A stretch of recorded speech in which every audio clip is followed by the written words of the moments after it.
السلام علیکم دوستوں. ناول شی ڈاگ مصنف مظہر کلیم ایم اے ایپیسوڈ 16. یہاں سے قریب ایک جزیرہ ساڈان ہے. چھوٹا سا جزیرہ ہے اور وہاں شی ڈاگ کا اڈا موجود ہے جس کا انچارج مارشل نامی ایک آدمی تھا. اسے شی ڈاگ کا اسپیشل سیکشن کہا جاتا تھا. اسے یہ بھی کہا جاتا تھا کہ وہیں شی ڈاگ کا سیکشن ہیڈ کوارٹر ہے. یہ اڈا ایک کلب کے نیچے تہ خانوں میں قائم کیا گیا ہے اور اسے اسپیشل مارشل آرٹ سکھانے کا کلب تھا اور مارشل ہی اس کا مالک اور چیف انسٹرکٹر تھا. پھر مارشل اپنے دو ساتھیوں کے ساتھ پاکیشیا گیا تھا اور وہاں وہ سیکرٹ سروس کے ہاتھوں مارا گیا. اب وہاں کا انچارج ایک آدمی سمتھ ہے، لیکن سمتھ کو قطعی معلوم نہیں ہے کہ سیکشن ہیڈ کوارٹر کہاں ہے. البتہ یہ معلوم ہے کہ مارشل یوگان آتا جاتا رہتا تھا اور اس کلب کے نیچے ایک چھوٹا سا جدید ترین ٹرانسمیٹر موجود تھا جس کا تعلق کسی اور چیکنگ مشین سے تھا. اس کی چیکنگ کی گئی تو اس سے یہ معلوم ہوا کہ آنے والی کال خودکار انداز میں یوگان ٹرانسفر ہو جاتی ہے. ان ساری باتوں سے یہ نتیجہ نکالا گیا کہ ہیڈ کوارٹر یوگان میں ہے، لیکن دھوکہ دینے کے لیے نام ساڈان کا استعمال کیا جاتا ہے. پھر علی عمران صاحب نے بھی چیف کو کسی اطلاع کے ذریعے کنفرم کر دیا کہ ہیڈ کوارٹر یوگان میں ہے، اس لیے انہوں نے آپ کو ساڈان کی بجائے یوگان بھیجا. قیامت سے پہلے میں نے یہاں ممکن کوشش کر لی، لیکن یہاں نہ میں ہیڈ کوارٹر ٹریس کر سکا ہوں اور نہ ہی اس کے چیف کو. یہ ساری معلومات مارشل کو تھی اور مارشل ہلاک ہو چکا ہے. چانگ نے تفصیل سے بات کرتے ہوئے کہا. اس کا مطلب ہے کہ ہمیں یہاں خود اس کا ہیڈ کوارٹر کو ٹریس کرنا پڑے گا اور پھر اسپیشل سیکشن کے کسی آدمی کو اغوا کر لیا جائے اور پھر ایسے معلومات حاصل کی جائے. جولیا نے کہا. میں نے ایسا بھی کر دیکھا ہے، وہ لوگ واقعی کچھ نہیں جانتے. چانگ نے جواب دیا. مس مارگریٹ، اگر اس ٹرانسفر مشین کی مشینری کو چیک کر لیا جائے تو اس سے یہاں ہیڈ کوارٹر کا سراغ لگایا جا سکتا ہے. کیپٹن شکیل نے کہا. میں نے اس پر پورا کام کر دیکھا ہے، لیکن جس خفیہ مواصلاتی سیارے سے اس کا تعلق ہے اس کی مشینری کو چیک کیے بغیر معلوم نہیں کیا جا سکتا. چانگ نے کہا. بہرحال مسٹر چانگ، ہمیں تو بہرحال اسے ٹریس کرنا ہے. آپ ایسا کریں کہ یہاں ہمارے لیے کسی رہائش گاہ، اسلحے اور کاروں کا بندوبست کرے، اس کے بعد ہم جانے اور ہمارا کام. جولیا نے کہا. اس کا بندوبست پہلے ہی کر دیا گیا ہے، لیکن آپ کو یہاں ہوٹل میں کم از کم 24 گھنٹے گزارنے ہوں گے تاکہ کسی کو آپ پر کسی قسم کا شک نہ پڑ سکے، کیونکہ ہو سکتا ہے کہ شی ڈاگ کو آپ کی وہاں سے آمد کا علم ہو اور وہ آپ کو تلاش کر رہے ہوں. چانگ نے کہا. مسٹر چانگ، ایسا ممکن ہے کہ ہم انہیں اپنے بارے میں خود اطلاع دے سکیں؟ اچانک صالحہ نے کہا. تو اس کی بات سن کر سب بے اختیار چونک پڑے. کیوں؟ اس کا کیا فائدہ ہوگا؟ چانگ نے حیران ہوتے پوچھا. اس طرح ان کا کوئی نہ کوئی آدمی سامنے آئے گا، پھر اس کے ذریعے ان کے ہیڈ کوارٹر کو ٹریس کیا جا سکے گا.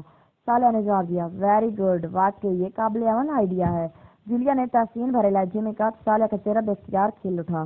ہاں، کیوں نہیں؟ اس کا یہی طریقہ ہو سکتا ہے کہ آپ مختلف ہوٹلوں میں جا کر شی ڈاگ کے بارے میں کھلے عام معلومات حاصل کرنا شروع کر دیں. اس طرح یقیناً ان تک اطلاع پہنچ جائے گی. چانگ نے جواب دیا. گڈ، یہ سب سے بہتر طریقہ ہے. اور مسٹر چانگ، آپ اس رہائش گاہ کی چابیاں ہمیں دیں اور اس کے بعد آپ فارغ ہیں. جولیا نے کہا. تو چانگ نے اس بات میں سر ہلاتے ہوئے کوٹ کی جیب سے ایک کی رنگ نکال کر اسے تھما دیا. اس میں ٹوکن بھی موجود تھا.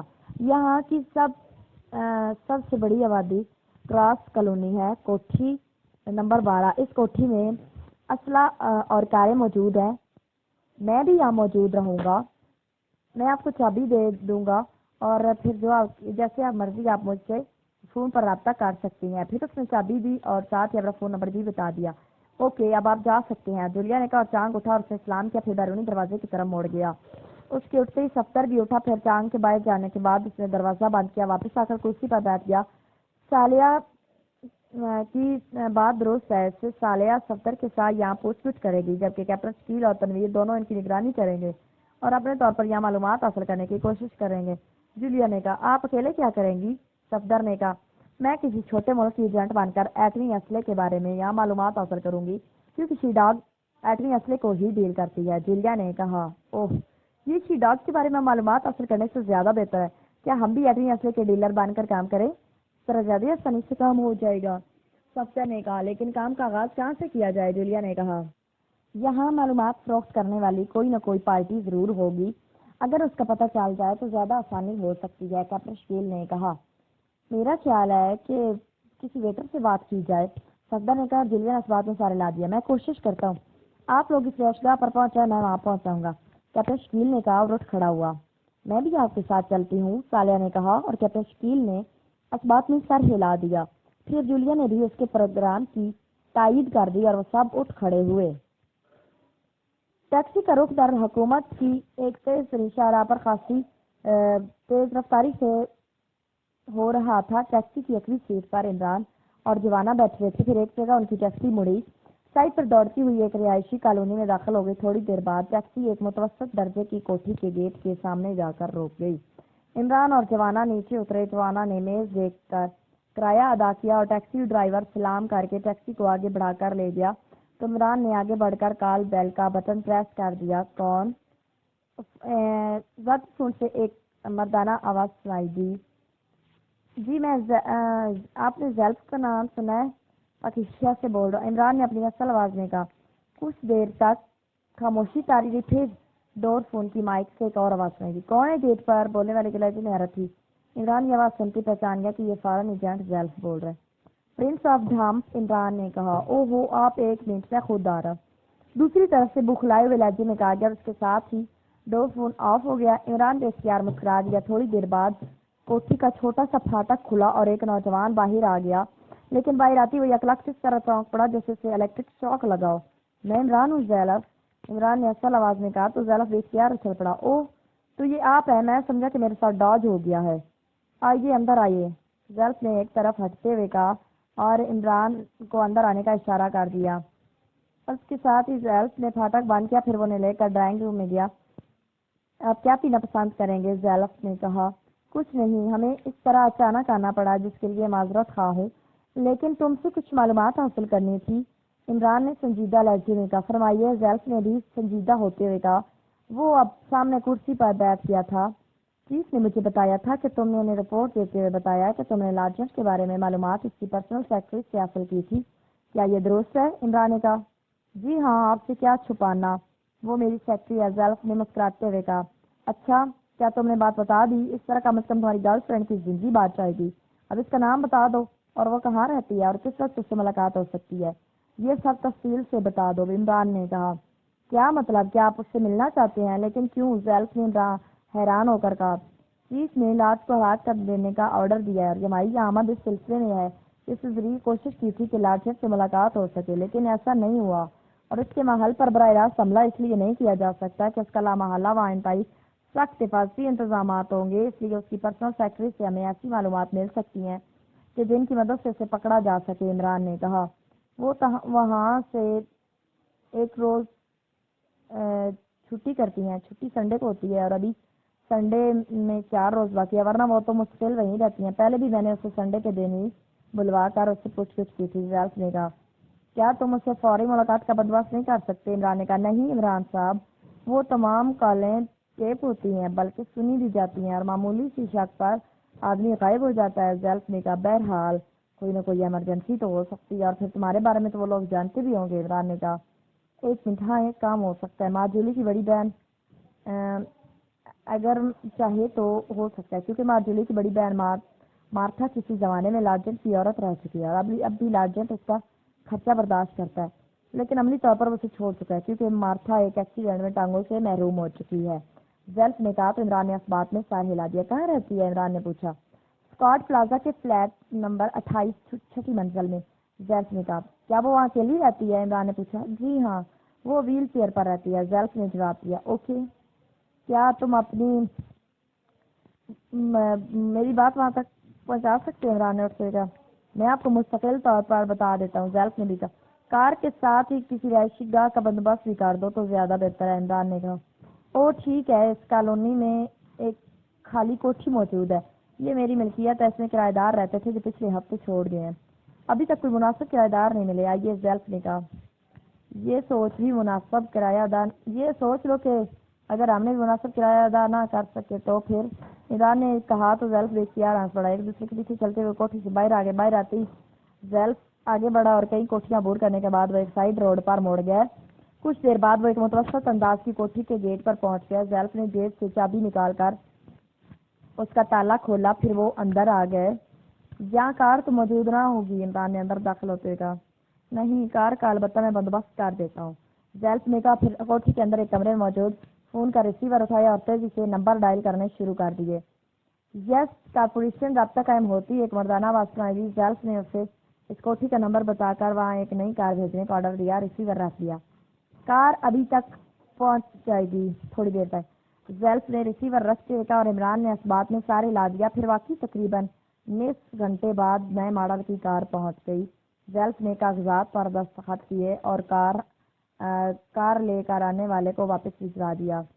या असला आपको किस किस्म का चाहिए? जेल्फ ने कार ले आने वाले के जाने के बाद इमरान से पूछा तो इमरान ने तफसील बता दी।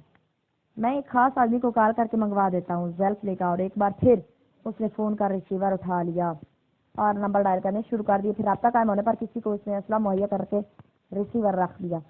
अभी असला भी पहुंच जाएगा, जेल्फ ने कहा। तुम तो वाकई खुल जैसे सिम साबित हो रहे हो, इमरान ने मुस्कुराते हुए कहा।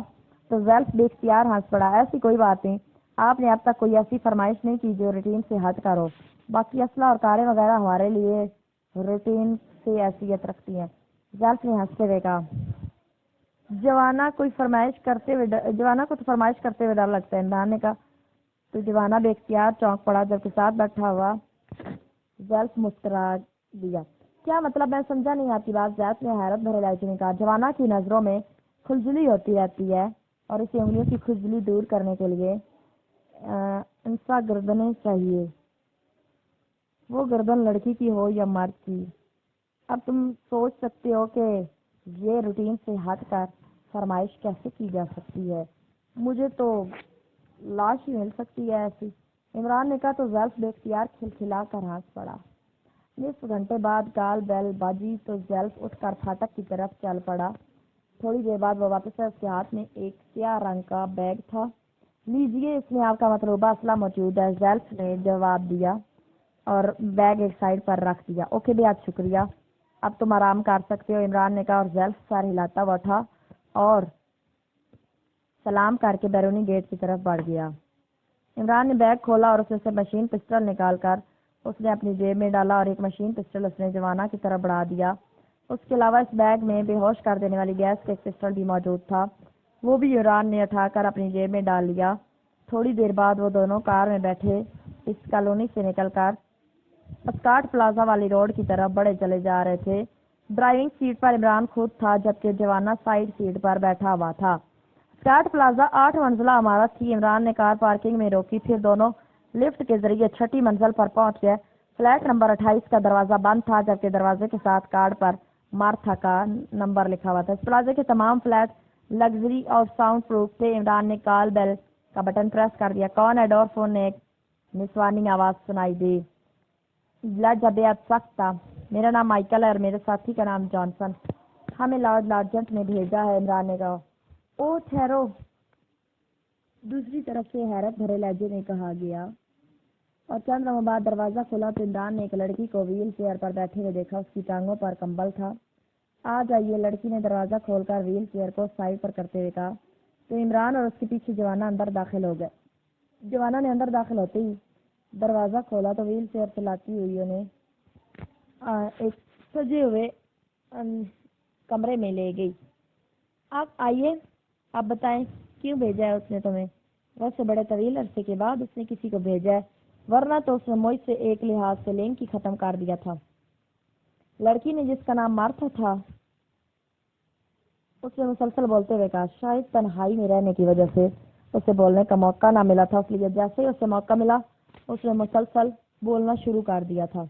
मार्था, ये फ्लैट आपके नाम है जो लॉर्ड लार्जेंट का नाम है? इमरान ने कहा। तो मार्था चौंक पड़ी। ये मेरे नाम है और भी अच्छे वक्तों में मेरे नाम हो गया था, वरना मैं तो किसी मोहताज खाने में पड़ी होती, लेकिन तुमने ये बात क्यों पूछी? मार्था ने कहा। लॉर्ड लार्जेंट आपको कितनी रकम देता है? इमरान ने इसका सवाल नजरअंदाज करते पूछा। रकम? वो यहूदी रकम देकर उसने शुरू में तो रकम दी, फिर बंद कर दी। अब तो इंश्योरेंस पॉलिसी की वजह से कुछ रकम मिल जाती है जिससे मैं गुजारा कर रही हूँ, या फिर मेरी बहन मार्जोली है मुझे कभी कभी रकम भिजवा देती है। ये सब आखिर तुम क्यों पूछ रहे हो? तुम क्यों लार्जेंट का पैगाम देने आए थे? मार्था ने इंतहाई हैरत भरे लहजे में कहा। मिस मार्था, आप माजूर है कि आपको इतनी रकम मिल जाए कि उसके बाद आपकी बाकी जिंदगी इंतहाई ऐशो आराम से गुजर सके। इमरान ने कहा। हाँ, मैं चाहती तो हूँ, जाहिर है मुझे ऐसा चाहना भी चाहिए, लेकिन इस सफाक और बेहस माशरे में इतनी रकम बोझ माजूर को कौन देगा? जब मैं ठीक थी तो ये लार्जेंट मेरे आगे पीछे घूमता था, चक्कर लगाता था, और मेरे ऐसे माजूर हो जाने के बाद उसने भी तोते की तरह आंखें फेर ली।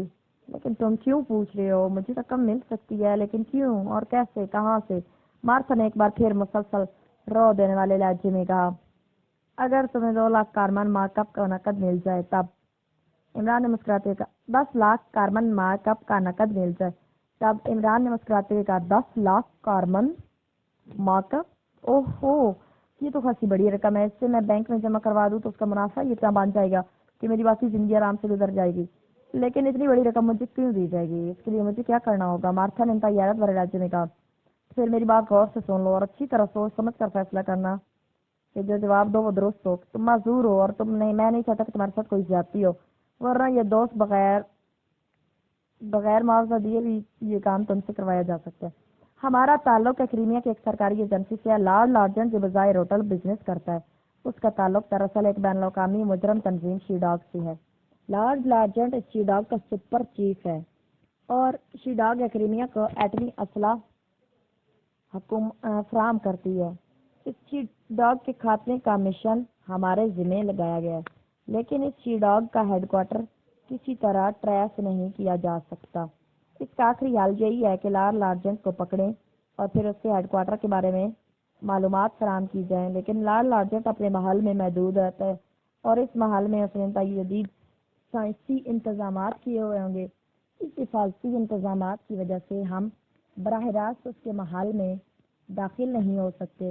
इसलिए हम चाहते हैं कि पहले आपकी बहन मार्जोली से मुलाकात की जाए, फिर उसके हिफाजती इंतजाम की तफसील से मुलाकात की जाए या फिर उसके बाद वहाँ दाखिल हुआ जाए। लेकिन मार्जोली से ना ही फोन पर बात हो सकती है, ना ही किसी तरह बाहर बुलाया जा सकता है। आपके मुतालिक मालूम हुआ, अगर आप चाहें तो मार्जोली को बुलवा सकती हैं, इससे कोई शक भी नहीं पड़ेगा। हम मार्जोली से सिर्फ मालूमात हासिल कर सकते हैं, उसके बाद बेशक वापस चली जाए, हमें कोई एतराज़ नहीं है। इसलिए एतराज़ था कि आपसे ज़बरदस्ती मार्जोली को बुलवाएं, लेकिन आपकी माजूरी देखकर हमने फैसला किया कि आपकी बाकायदा इमदाद की जाए। क्रीमिया बेहद अमीर मुल्क है। सरकारी एजेंसियों को इस बात की इजाज़त होती है कि वो मालूमात हासिल करने के लिए रकम खर्च करें जिसका कोई हिसाब किताब नहीं लिया जाता। इसलिए हम आसानी से आपको 10 लाख कार्बन दे सकते हैं और हम अपनी एजेंसी को ये रिपोर्ट देंगे कि ये रकम हमने मालूमात को मजीद पर सरफ की है। इस तरह मजीद कोई पूछगिछ ना होगी। अब आप खुद फैसला करें कि आपका क्या जवाब होगा। इमरान ने तफसील से बात करते हुए कहा, लेकिन इस तरह मार्जोली की जान को भी खतरा पैदा हो जाएगा और मैं नहीं चाहती कि मेरी छोटी बहन को मेरी वजह से कोई तकलीफ पहुंचे।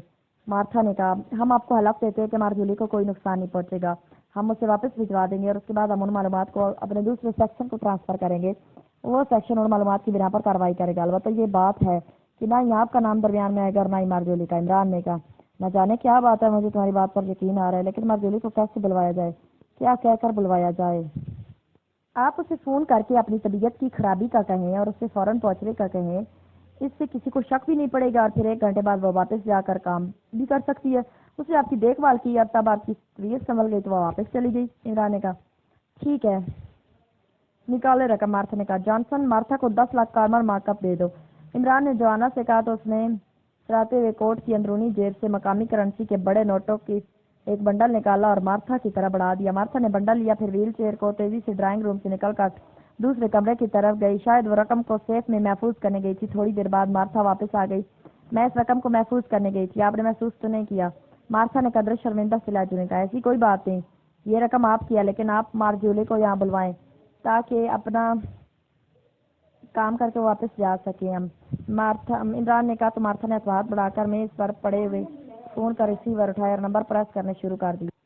यस लॉर्ड लार्जेंट, एक निस्वानी आवाज सुनाई दी। मार्था बोल रही है मार्जोली। मार्था ने कहा, ओह तुम खैरियत, कैसे फोन किया? क्या हुआ? मार्जोली ने चौंक कर कहा, सुनो मार्जोली, मैंने अपना फ्लैट फरोख्त कर दिया है। मैं यहाँ मुस्तकिल तौर पर एक्रीमिया शिफ्ट हो रही हूँ। मेरी फ्लाइट 1 घंटे बाद जाने वाली है, इसलिए मैं चाहती हूँ कि तुमसे आखिरी बार मुलाकात कर लूँ। क्या तुम आ सकती हो मुझसे मिलने? मार्था ने कहा, तुम्हें अचानक ये क्या दौरा पड़ गया? मार्जोली ने हरत भरे लहजे में कहा, मैं यहाँ रह रहकर बोर हो गई थी, तुम्हें पहले इसलिए नहीं बताया कि तुम रुकावट न डालो। आ जाओ प्लीज, फिर शायद हमारी मुलाकात ना हो। मार्था ने बड़े मिन्नत भरे लहजे में कहा, ओके मैं आ रही हूँ। दूसरी तरफ से कहा गया और मार्था ने शुक्रिया कहकर रिसीवर रख दिया। वो आ रही है, मार्था ने इस अंदाज में कहा जैसे उसने बहुत बड़ा कारनामा सर अंजाम दिया। इमरान ने इस बात में सारे ला दिया। फिर तकरीबन 20 मिनट बाद कॉल बेल बजने की आवाज सुनाई दी। मार्था ने जैकेट की जेब से एक छोटा सा बॉक्स निकाला, उसका बटन प्रेस कर दिया।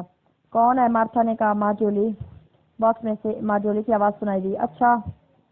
बॉक्स का बटन ऑफ करके उसने उसे वापस जेब में डाला, फिर व्हील चेयर चलाती बैरूनी दरवाजे की तरफ बढ़ गई।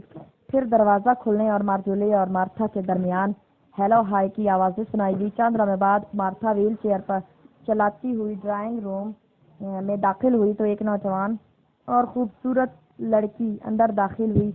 ड्राइंग रूम में इमरान और जवाना को देखकर देखती आलोच चढ़ पड़ी। ये कौन लोग हैं? मार्जोली ने हैरत भरे लहजे में कहा। ये इस फ्लैट के खरीदार हैं। मार्था ने मुस्कुराते हुए कहा तो मार्जोली के सते हुए चेहरे पर इत्मीनान के तसरात उभर आए। फिर वे कुर्सी पर बैठ गई। मैं तुम्हारे लिए शराब ले आऊं? मार्था ने कहा और तेजी से व्हील चेयर चलाती वापस चली गई। तुम्हारा नाम मार्जोली है और तुम मार्था की छोटी बहन हो? इमरान ने मार्जोली से मुखातिब होकर कहा। हाँ, मार्जोली ने मुख्तसर से जवाब दिया। और तुम लार्जन की पर्सनल सेक्रेटरी भी हो और उसके साथ उसके माल में रहती हो? इमरान ने कहा तो मार्जोली बेख्तियार चौंक पड़ी। हाँ, मगर तुम क्यों पूछ रहे हो? मार्जोली ने हैरत और खौफ के मिले जुले इलाके में कहा। सुनो मार्जोली, तुम्हारा बॉयफ्रेंड ज़ेल्फ हमारा दोस्त है, इसलिए हम नहीं चाहते कि तुम्हें कोई नुकसान पहुंचे। मार्था को हमने उसके मजदूर होने की वजह से भारी रकम दी है ताकि वो तुम्हें यहाँ बुलाए। हम तुम्हें भी रकम दे सकते हैं बशर्ते कि तुम लार्जन के महल में मौजूद हिफाजती इंतजाम के बारे में तफसीलात बता दो। और अगर तुमने ये इनकार कर दिया तो ये सब कुछ ज़बरदस्ती भी मालूम किया जा सकता है, लेकिन इसके बाद तुम शायद ही जिंदा रहो। इमरान ने सर दिलाजी में कहा। ओह नहीं, ये गलत है, मैं कुछ नहीं बता सकती, मैं ना ही कुछ बता रही हूँ। माधुरी ने एक झटके से उठते हुए कहा। खामोशी से बैठ के वरना। इमरान ने इंतहा सर दिलाजी में कहा और इसके साथ ही उसके हाथ में मशीन पिस्टल नजर आने लग गया, जबकि जवाना बिजली की तेज से उठकर दरवाजे के साथ खड़ा हो गया था। ये सब क्या है? प्लीज, तुमने मुझे क्यों हलाक कर दिया है? मार्जोली ने इंतहाई खौफजदा है कहा। वो दोबारा कुर्सी पर बैठ गई थी। इसी लम्हे मार्था व्हील चेयर चलाती वापस कमरे में आई तो उसके हाथ में शराब मौजूद थी। क्या हुआ? तुम खौफजदा क्यों हो? मार्था ने बॉटल मेज पर रखते हुए हैरत भरे लहजे में कहा। उसके साथ उसकी नजरें दरवाजे के करीब खड़े जवाना पर पड़ गई और वो चौंक पड़ी थी। मार्जोली कुछ बताने से इनकार कर रही है, इसे समझाओ। इमरान ने खुश्क लहजे में कहा। देखो मार्जोली, ये लोग बेहद हमदर्द और अच्छे हैं, इसलिए ये रकम दे रहे हैं। ये लोग चाहें तो ये सब कुछ जबरदस्ती भी कर सकते हैं। उन्होंने वादा किया है कि मेरा और तुम्हारा नाम सामने नहीं आएगा, इसलिए तुम उन्हें बता दो ये जो पूछते हैं। मार्जोली, हम सिर्फ तुम्हारे दोस्त ज़ेल्फ का ख्याल है, वरना इस जॉनसन को देख रही हो, ये अगर अपना अंगूठा भी तुम्हारी गर्दन पर रख दे तो तुम सब कुछ बताने पर मजबूर हो जाओगी, लेकिन इसके बाद तुम्हारा जिस्म हमेशा के लिए मफलूज हो जाएगा और तुम पर वो लार्जन हरगिज रहम न खाएगा और तुम्हारी बाकी उम्र फुटपाथों पर या मोहताज खानों में बेहसो हरकत पड़े पड़े गुजरेगी। तुम एक मक्खी भी उड़ाने के काबिल ना होगी। बोलो, जवाब दो, मेरे पास वक्त नहीं है, इसलिए हाँ या ना में जवाब दो। इमरान ने संजीदा लहजे में कहा। मुझे फांसी इंतजाम की तफसील का इल्म नहीं है, उसका इंचार्ज जेम्स है, मुझे नहीं मालूम। फोन सुनती हूँ, मैं तो फोन सुनती हूँ और बस। मार्जोली ने इंतहाई खौफजदा लहजे में कहा। जॉनसन? इमरान ने जवाना की तरफ देखते हुए कहा। यस मास्टर, जवाना ने जवाब दिया। जितनी रकम तुमने मार्था को दी है उतनी रकम मार्जोली की भी दे दो। इमरान ने कहा तो जवाना ने कोट की दूसरी जेब से एक और बंडल निकाला, मार्जोली के सामने मेज पर रख दिया। ये बहुत बड़ी रकम है मगर। मार्जोली ने इंतहाई हैरत भरी नजरों से बड़ी मालियत के दोनों बंडल देखते हुए कहा। ये रकम तुम्हारी है, इसे उठा लो। सुनो, इसके बदले में तुम सिर्फ और सिर्फ खुफिया रास्ता बता दो जिससे लार्जन के महल से बाहर आता है। इमरान ने कहा तो मार्जोली बेख्तियार उछल पड़ी। क्या मतलब? तुम्हें कैसे मालूम हुआ कैसा रास्ता है? मार्जोली ने इंतहाई हैरत भरे लहजे में कहा। इन बातों को छोड़ो और मेरी बात का जवाब दो। इन बातों को छोड़ो और मेरी बात का जवाब दो। पहले ही बहुत सा वक्त जाया हो चुका है। इमरान ने खुश्क लहजे में कहा। लेकिन अगर उन्हें मामूली सा शक भी पड़ गया तो मैं मारी जाऊंगी, वो बेहद बेरहम लोग हैं। मार्जोली ने इसके चाहते हुए कहा। तुम तो मारने की बात करती हो, हम तुम्हें अभी मार देंगे। तुम्हारा या मार्था का नाम कभी भी दरमियान में नहीं आएगा, लेकिन ये सुन लो, अगर तुमने गलत मालूमात और डाल देने की कोशिश की तो फिर दुनिया भर में तुम्हें कहीं पनाह नहीं मिलेगी। तुम्हारी मौत इस कदर इबरतनाक होगी कि तुम्हारी रूह भी सदियों तक तड़पती रहेगी। इमरान ने इस कदर सर दराजे में कहा कि मार्जोली और मार्था दोनों के जिस्म नुमाया तौर पर कांपने लग गए। मार्जोली, ये लोग जो कुछ कह रहे हैं ये वाकई ऐसा कर सकते हैं, प्लीज इन्हें सच बता दो। मार्था ने कहा। हाँ, मुझे भी एहसास है, इसके सिवा मेरे पास कोई और चारा नहीं है। ठीक है, मैं बताती हूँ। मार्था, तुम ये रकम अपने पास रख लो, मैं संडे को आऊंगी तो तुमसे ले लूंगी, वरना इस कदर भाई रकम बांट रहा होगी तो उन्हें शक पड़ जाएगा। मार्जोली ने कहा तो मार्था ने इस बात में सारे ला दिया। सुनो मिस्टर, मैं तुम्हें बताती हूँ, हाल से बाहर आने और अंदर जाने का एक खुफिया रास्ता मौजूद है। لیکن اس راستے کو صرف لارڈ ہی استعمال کرتا ہے اور کوئی اسے استعمال نہیں کر سکتا۔ اس کا کنٹرول بھی لارڈ کے پاس ہی رہتا ہے۔ اس کے اندر بھی حفاظتی انتظامات ہیں، لیکن کسی کو یہ معلوم نہیں ہے کہ یہ انتظامات کس قسم کے ہیں۔ صرف لارڈ ذاتی طور پر جانتا ہے کہ یہ کیسے ہیں۔ اس کی تفصیل بتاؤ، عمران نے کہا۔ محل سے 1 فرلانگ کے فاصلے پر ایک کوٹھی ہے جس کا نمبر 3X ہے۔ اس کوٹھی میں لارڈ کے حفاظتی عملے کے 4 آدمی رہتے ہیں۔ یہ محل سے مغرب کی طرف ہے۔ محل سے خفیہ راستہ اس کوٹھی تک جاتا ہے۔ لارڈ نے جب جانا ہوتا ہے تو وہ اس خفیہ راستے سے اس کوٹھی میں جاتا ہے، پھر وہاں سے باہر چلا جاتا ہے اور اس کی واپسی بھی اسی طرح ہوتی ہے۔ مارجولی نے کہا، یہ کس قسم کے حفاظتی انتظامات ہیں اور محل میں کتنے افراد ہیں؟ عمران نے پوچھا۔ کمپیوٹر کنٹرول انتظامات میں انچارج جیمز باقاعدہ آپریشن روم بنا ہوا ہے۔ ہمیں جب باہر جانا ہوتا ہے تو جیمز سے اجازت لینی پڑتی ہے، پھر جیمز اوکے کہتا ہے تو ہم باہر جاتے ہیں، اور جب ہماری واپسی ہوتی ہے تو ہم باہر سے گیٹ پر کال بیل بجاتے ہیں تو اندر سے ہمیں خفیہ کمروں سے چیک کر لیا جاتا ہے، پھر ہمیں اندر آنے کی اجازت دی جاتی ہے۔ مارجولی نے کہا، اور پھر عمران اس سے سوالات کرتا رہا اور وہ جوابات دیتی ہوئی۔ اوکے، اب تم جا سکتی ہو، عمران نے کہا تو مارجولی اٹھی اور سارے لاتی بیرونی دروازے کی طرف بڑھ گئی، جبکہ مارتھا اس کو دی جانے والی رقم کو دوبارہ واپس کمرے میں رکھنے چلی گئی۔ مارتھا کیا ہے؟ مارجولی جا کر اس جیمز کو یہ سب کچھ نہیں بتائے گی؟ جوانا نے کہا، نہیں، اس طرح وہ خود ماری جائے گی، اس لیے وہ کچھ نہیں بتائے گی، عمران نے کہا، اور جوانا نے اس بات میں سر ہلا دیا۔ ٹھیک ہے۔ مارتھا کی واپسی تک وہ خاموش رہنے کا کہا، پھر اس کے فلیٹ سے باہر آ گئے تھے۔ تھوڑی دیر بعد اس کی کار اس علاقے کی طرف بڑی چلی جا رہی تھی جہاں 3X کوٹھی اور لارڈ کا محل